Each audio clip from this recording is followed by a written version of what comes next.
তো আজকে ভাই অসাধারণ একটি ভিডিও নিয়ে এসেছি আপনার সামনে। তো আমার মোবাইল স্ক্রিনটার দিকে খালি লক্ষ্য করেন ভাই, অসাধারণ একটি ভিডিও।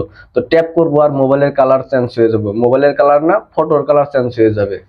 তো দেখুন ভাই, অস্থির একটা ভিডিও। ট্যাপ করার সাথে সাথে ফটোর কালারটা চেঞ্জ হয়ে যাবে।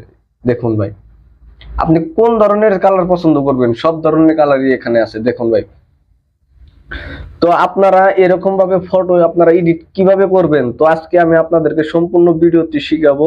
তো শেখার জন্য আপনাকে সর্বপ্রথম যেতে হবে প্লে স্টোরে। আমি প্লে স্টোর ওপেন করব, এখানে সার্চ করব, এখানে সার্চ করব 3D লোড। 3D লোড লিখে সার্চ করলে লোগোটা দেখে নিন, লিখে সার্চ করবেন, অ্যাপ্লিকেশনটা চলে আসবে। তো আমি ওপেনে ক্লিক করব।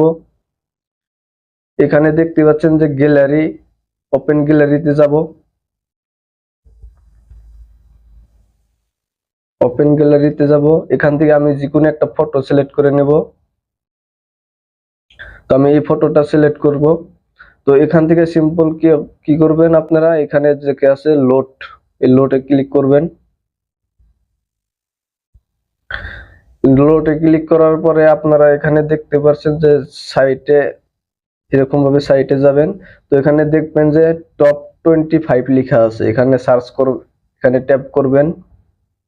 তো এখান থেকে আপনি আপনার যেটা মর্জি কালার আপনি সিলেক্ট করে নেবেন ফটোর মধ্যে। তো আমি এই কালারটা সিলেক্ট করছি। তো এখন আপনারা এই ফটোটি ডাউনলোড করবেন, এখানে রাইট চিহ্ন আছে। তো রাইট চিহ্নের মধ্যে আপনারা ক্লিক করবেন। তো রাইট চিহ্নের মধ্যে ক্লিক করার পরে এখানে দেখা আছে যে সেভ গ্যালারি, সেভ টু গ্যালারিতে ট্যাপ দিলে আপনার ফটোটি ডাউনলোড হয়ে যাবে। অথবা যদি আপনারা ফেসবুক বা ইনস্টায় আপলোড করতে চান, তো এখান থেকে আপনারা আপলোড করতে পারবেন, এখান থেকেই করতে পারবেন। তো আজকের ভিডিওটি এখানে শেষ করছি। তো দেখা হবে পরবর্তী কোন নতুন ভিডিওতে। তো যদি আমার চ্যানেলে নতুন হয়ে থাকেন তো চ্যানেলটি সাবস্ক্রাইব করে বেল আইকনটি অন করে দিবেন।